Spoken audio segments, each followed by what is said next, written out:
perspective with the Coastal Commission, but how do we pull all this stuff together and help local jurisdictions make the difficult decisions that they're going to have to make, support them, give them the science that they need so that we bring them along as well?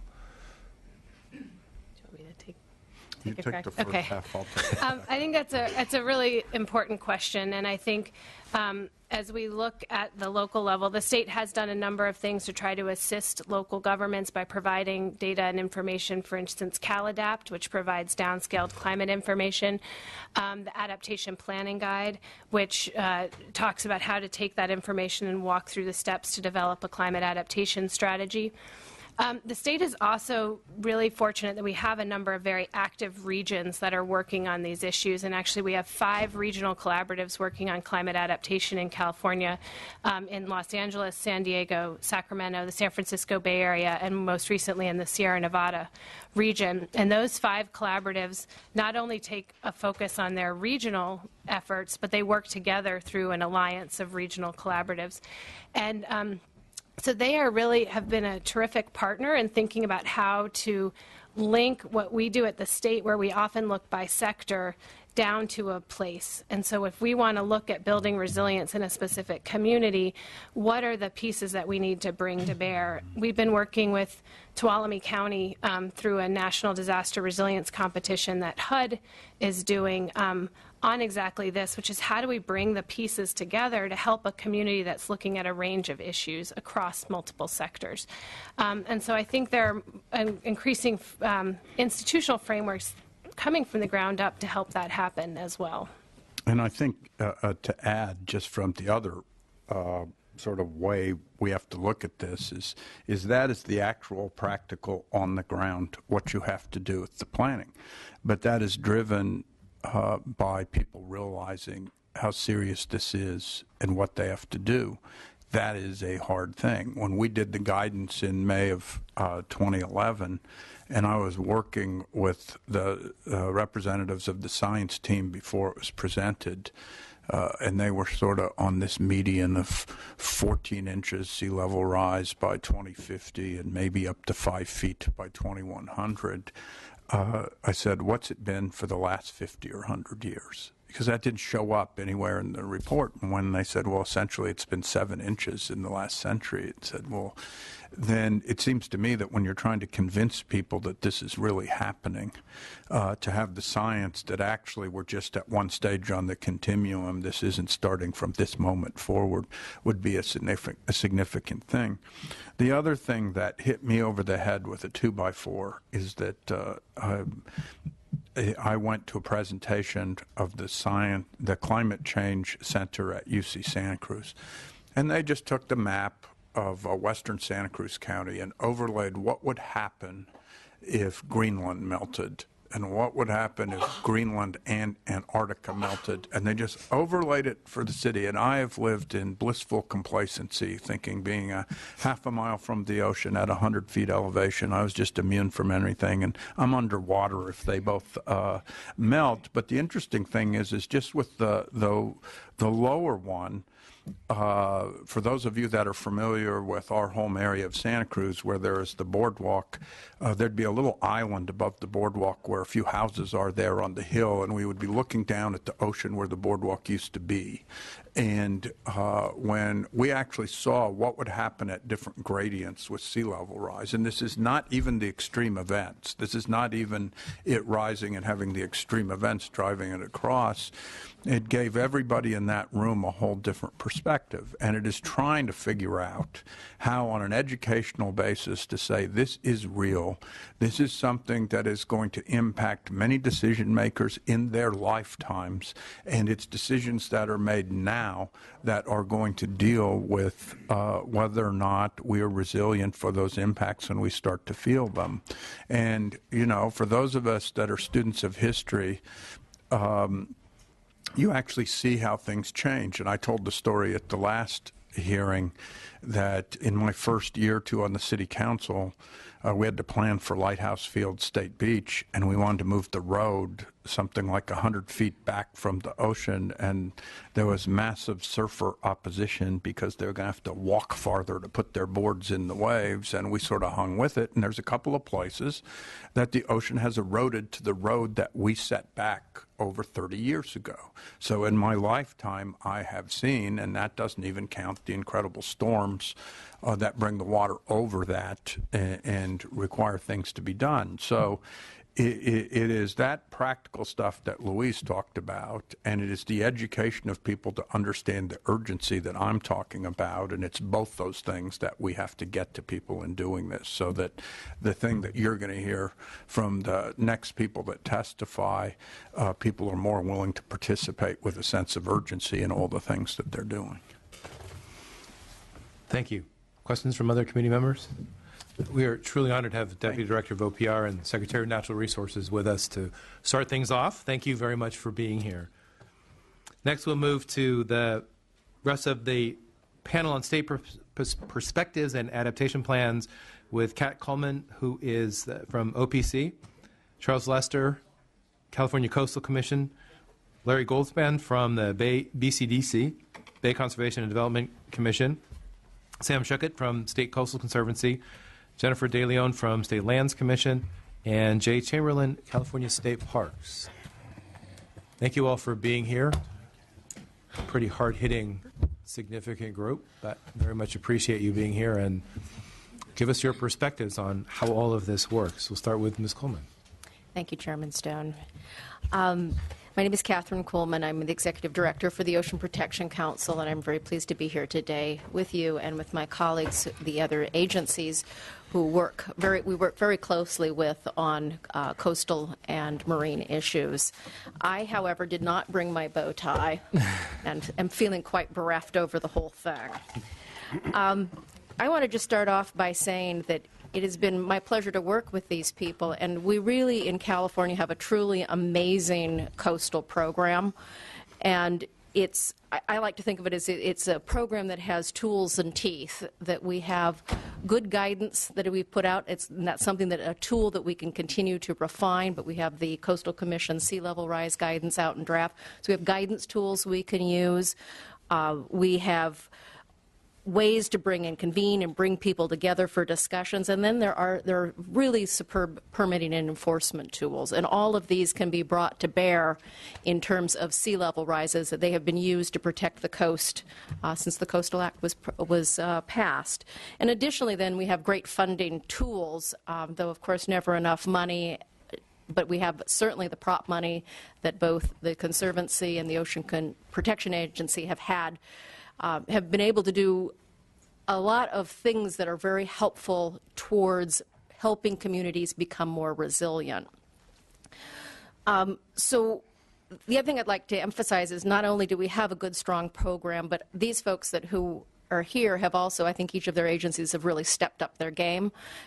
There hasn't been a lot of extra and new money to work on sea level rise issues, and yet there has been substantial redirection within the agencies to do what can be done given the constraints of funding. And I think that represents their commitment and is, I think, a pretty amazing thing to have watched.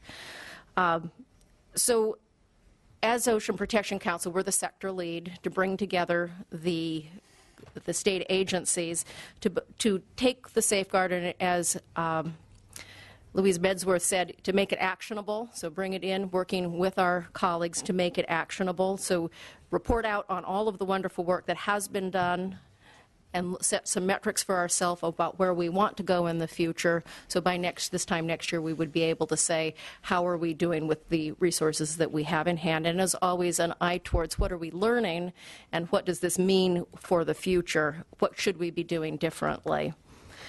In addition to being a convener, OPC is also a funder. We have used both Prop 84 and Prop 1. And I think the Secretary covered well the sea level rise guidance that we did and noted the fact that we intend to redo that and through some kind of a public process in the next year to year and a half. With our partner agencies, we did sea level rise grants to improve, get LCPs rolling. And now we have Prop 1 available with the link to water supply and sea level rise. So we're very interested in seeing that we would be able as OPC to spend our money, some of our money on Prop 1 towards projects that will help communities. So it's how can we as the state slot into the good work that the local communities are already doing, because I think the Secretary hit it, and the issue of there's a sense of urgency among some people, but not everybody. So how do we expand that sense of urgency? How do we help people understand that they have a role? And there are things that can be done now that are prudent to do right now, that aren't too expensive, that are affordable and are prudent. And at the end of the day, how do we help the local folks make the decisions, well, as the state having a good organized approach to how we as state agencies are working as well. So that's just a really quick overview, and I think I'm looking forward to hearing what my colleagues have to say. Thank you. Thank you. Mr. Lester, Dr. Lester. No, this is fine, yeah. All right. I think there's a PowerPoint, though, if you want to see a few pictures. Am I on it? Yeah, and then the remote's right there, I think. Which one?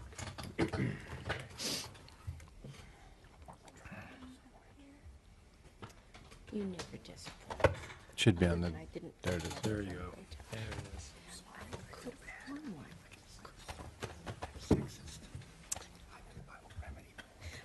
No, we need just the projector to work. You're good. The ultimate sexist this weekend. You know, it worked. Good afternoon, honorable committee members. My name is Charles Lester. I'm the executive director of the California Coastal Commission. Very happy to be here today as part of this panel. Resilience typically refers to the ability of a system to bounce back or weather the storm and return to its previous state, such as this definition from our Safeguarding California report. But more important, perhaps, is that resilience is about the health or the fundamental values of the system, such as this statement from the President's task force recognizes that, quote, resilient communities provide an exceptional quality of life. So to be resilient, we must identify the values of the system that we're trying to sustain. Now, broadly, I think we know what that means along California's coast. It means providing maximum public access and recreation, protecting sensitive wetlands and resources, assuring that coastal agriculture is thriving and that rural landscapes are undeveloped. And it means protecting our special coastal communities and priority land uses, including our $40 billion a year coast and ocean economy, which derives from all of these other management objectives. I also think we have a pretty good idea of what resilience isn't. I don't think it is a swamped, inaccessible beach in front of thousands of feet of revetment, such as this beach in Santa Cruz County at a king tide this last December. And I don't think it's development hanging off of cliffs with caissons exposed, such as this beach in Santa Barbara County. And it certainly isn't bluff-top development with all sorts of failed protection measures falling into the sea, such as this stretch of coast in Sonoma County. But in seeking resilience, the challenge we have is that our urban development patterns were set long ago before we established our coastal management system. As shown here, Opal Cliffs in California, Santa Cruz County was developed mostly in the post-World War II boom, so that by the time of Proposition 20 and our commitment to coastal protection, the die was already cast. This development pattern along an inherently hazardous coastal margin. And Gary Griggs has observed that the development period of the 50s and 60s also happened to be a time of relative calm climate, so that perhaps we developed on the coast with a false sense of security. And this short story from Pacifica is illustrative. The Land's End's apartments were approved just before Proposition 20 and coastal regulation in California. Here is the development site on the left in 1972. The apartments were built, set back from the bluff edge for a theoretical 75-year life, assuming 2 feet of erosion per year. However, things didn't go as planned. Erosion has been episodic and much greater than anticipated. This sequence shows what happened in the 2009-10 storm season, when up to 90 feet of bluff were lost in places.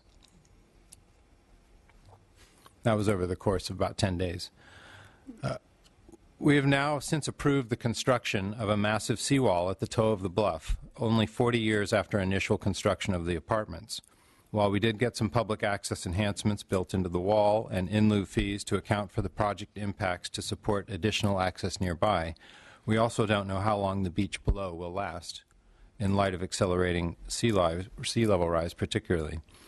And this pattern is found up and down our coast, in places like Solana Beach, where in 1989 the high bluffs were mostly unarmored, and where today they are mostly armored.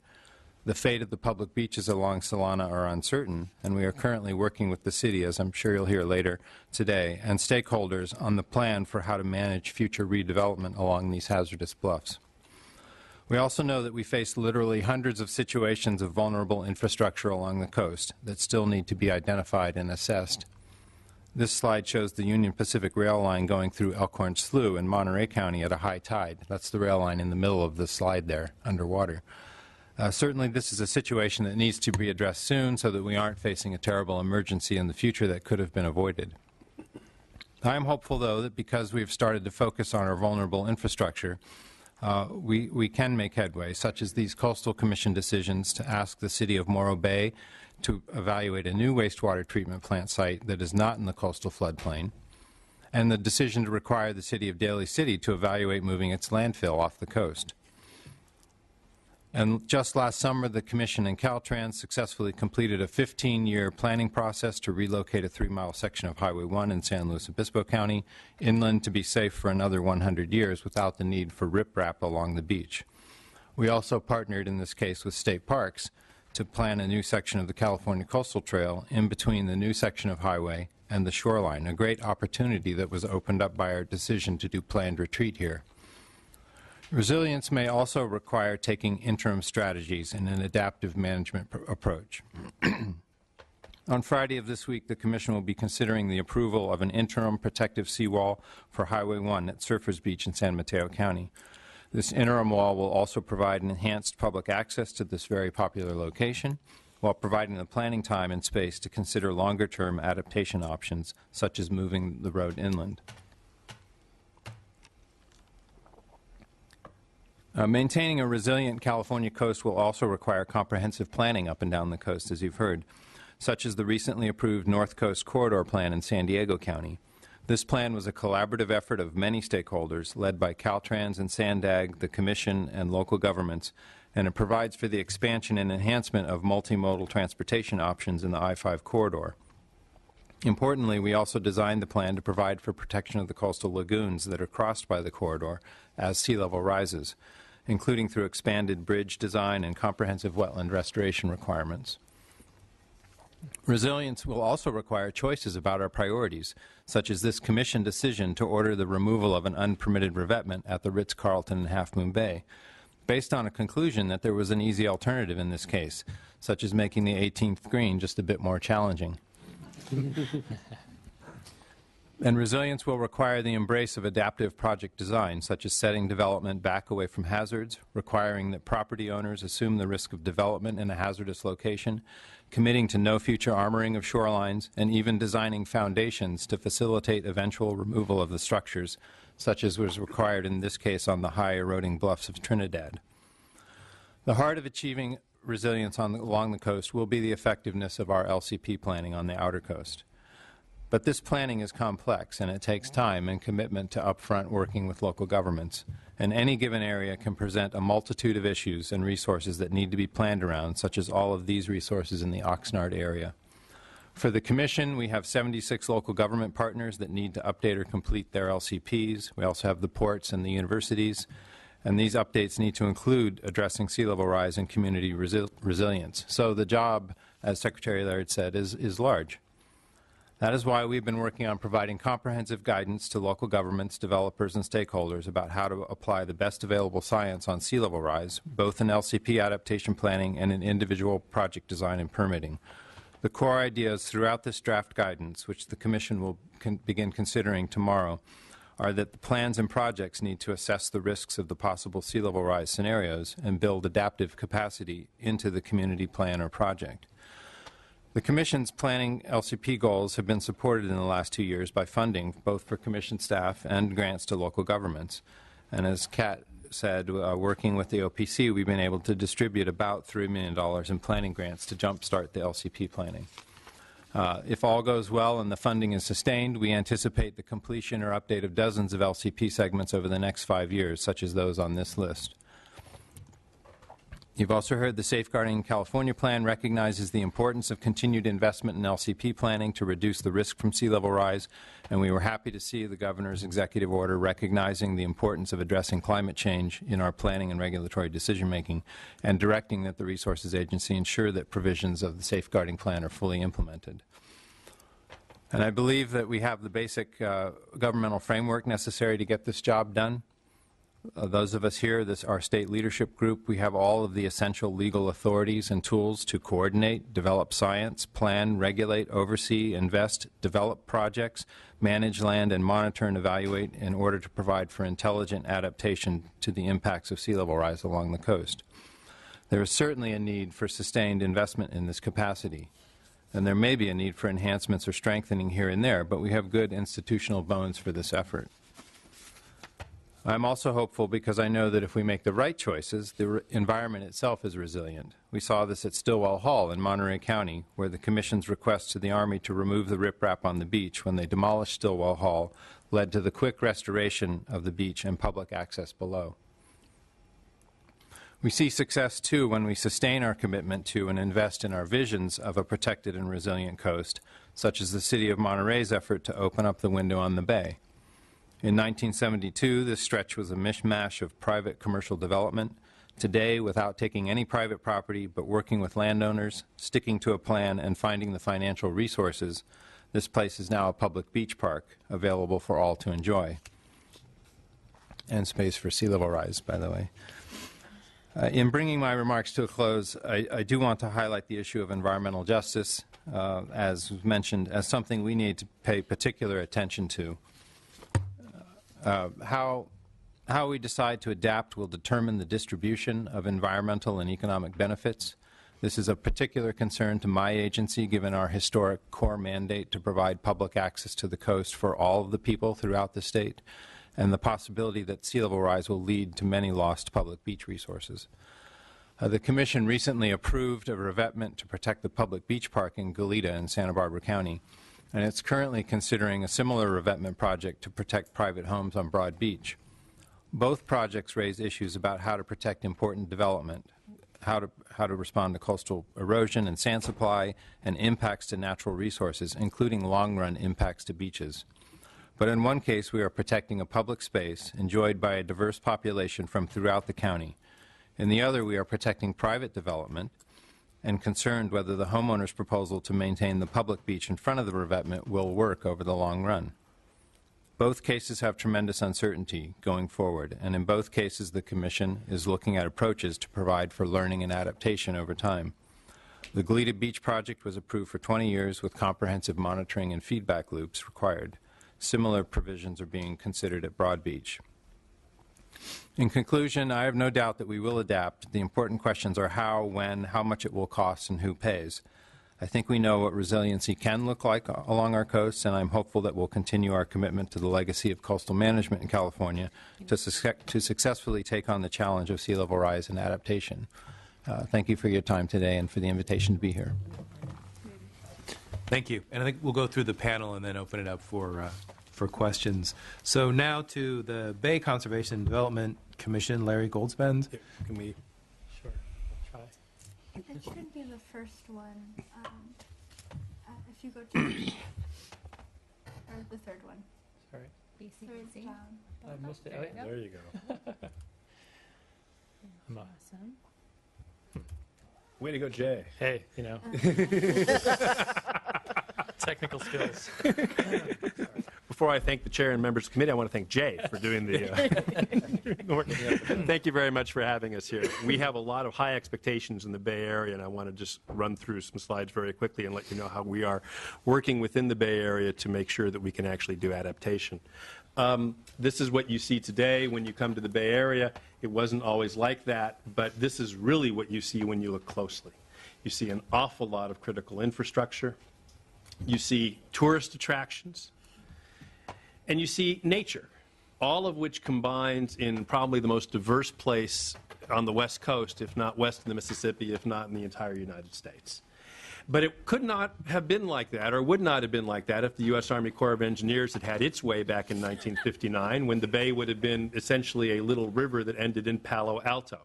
Thankfully, that didn't happen. But the challenge is, why didn't it happen when you have 9 counties, 41 cities, special districts, everybody all over the map on what the Bay really means to them? How do you escape the tragedy of the Commons? Well, you escape it by having 3 women who figured out in the late 50s and early 60s that you needed to save the Bay.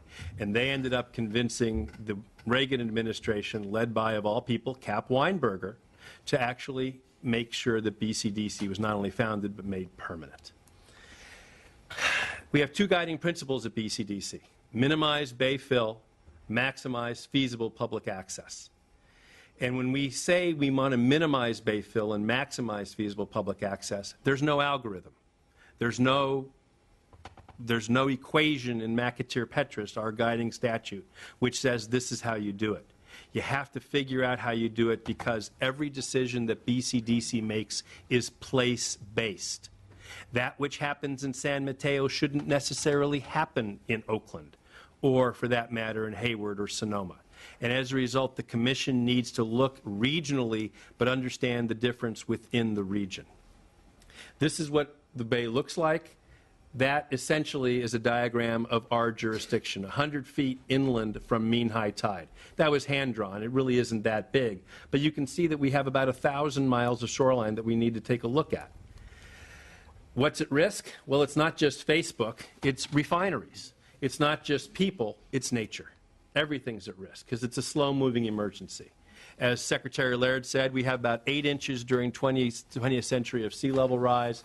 At risk, 200 square miles, $62 billion of shoreline development.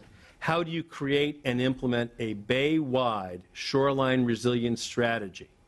And how does BCDC as a state agency collaborate with cities, counties, and special districts? And that's really what I want to go toward, Chair Stone, with your question to Secretary Laird and Louise Bedsworth, because it's a very, very difficult question and one that really deserves an awful lot of attention. When BCDC approved its Bay Plan amendments in 2011, the last part of those amendments says you have to develop a regional strategy. BCDC basically believes that adaptation cannot happen on a piecemeal basis. One part of the Bay adapting can put other parts of the Bay at risk. You need to make sure that you have a holistic plan which creates what we would call in economics a Pareto efficient result. That is, everybody is better off, and when you change one thing, you realize that you look at everything else at the same time. And you want to make sure that nobody's worse off. And so when you take a look at Safeguarding California, the really important thing from our aspect of Safeguarding California is that BCDC, as a direct regulatory agency, we grant permits. Our commission grants permits for infrastructure, for housing, for natural projects, whether they be wetlands or whatever. And so when you take a look at Safeguarding California, there's a list of things that you need to do, you need to look at. And we have those, the 3 important ones for us right up there. You have to take a look at innovative designs. You have to be adaptable over time. And you have to maximize natural resources and public access. So we do that. Our commissioners ask a wide variety of questions on that whenever they see a permit application coming before them. And now what they're also concerned about is sort of a conundrum, which is that as BCDC approves projects which are innovative, are adaptable, do maximize those things, how do they not become islands? How do we make sure that as BCDC permits one thing, the rest of the geography very close to it actually becomes adaptable as well? Well, you need to look at scale when you do that. You need holistic, large-scale adaptation strategies. And that's why we have 2 working groups, one on sea level rise and the other actually on our bay fill policies. Because BCDC recognizes that when we were created in 1965, the Bay looked one way, and it's not going to look that way in 2065. And we need to ensure that our laws and policies actually allow BCDC to re-envision the Bay and ensure that shoreline resilience can happen, because we want to minimize fill and we want to maximize access, but we want to create a resilient shoreline. Here are 3 examples of how we can do that. The first is the Port of Redwood City, a major receptor of aggregates. They needed a new wharf, and you see the new wharf up toward the top at an angle which is white. They created, because we asked them to, an adaptable wharf. They have to actually, BCDC basically requires anyone who's going to build something like this to not take a look at 36 inches,